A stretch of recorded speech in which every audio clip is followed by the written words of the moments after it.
Hello and welcome to this week's Gadget Show Web TV. Now, we've been keen fans of Nikon's D80 digital SLR on the Gadget Show for a little while. But what about the newer, lighter and cheaper D40, especially now that it comes with the same 10.2 megapixel sensor as the D80 in the form of this, the D40X.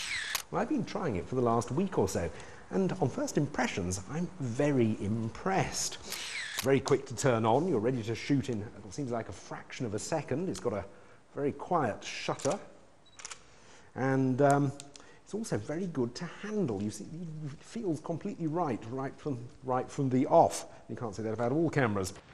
The images are bright, colourful, detailed, and seem to have a perfect exposure range every time without needing to go into lots of tweaking in photo software. That's a picture taken with the D40. It's quite challenging in the sense that you've got lots of detail in the shadows, but also lots of detail in these very bright highlights. Same picture taken on a compact camera. You can see you're starting to lose a bit of detail in the shadows and quite a lot of detail in the highlights. It really is very impressive.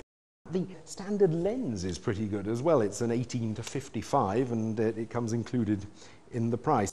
It also is very good right up at 1600 ASA, which it actually also does 3200 ASA, but here at 1600 you hardly get any noise at all, even if you zoom into the individual pixels. It's really very good. The LCD screen is nice and bright, and you don't get a separate screen on the top with a lot of the information. That doesn't matter because this one is pretty clear, and there's some excellent menus and indeed a surprising number of in-camera editing functions, including anti-red eye features, but that's not really necessary, I don't think, because the built-in flash is pretty good.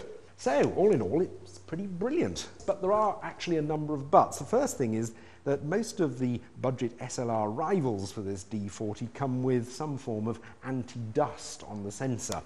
The Olympus does, the Sony does, even the Canon EOS 400 now does as well, whereas this one doesn't. So if you're going to be changing your lenses a lot, that might be something to bear in mind.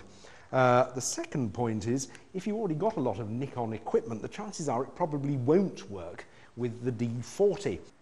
Also, I think there's possibly an issue with shutter lag. It's no worse than other budget digital SLRs, but it is slightly worse than the D80 and notably worse than the D200. You know, if you're wanting to capture that fleeting expression on your nearest and dearest, you might miss it with this. But as a standalone budget digital SLR, I think it gives exceptional image quality for the money.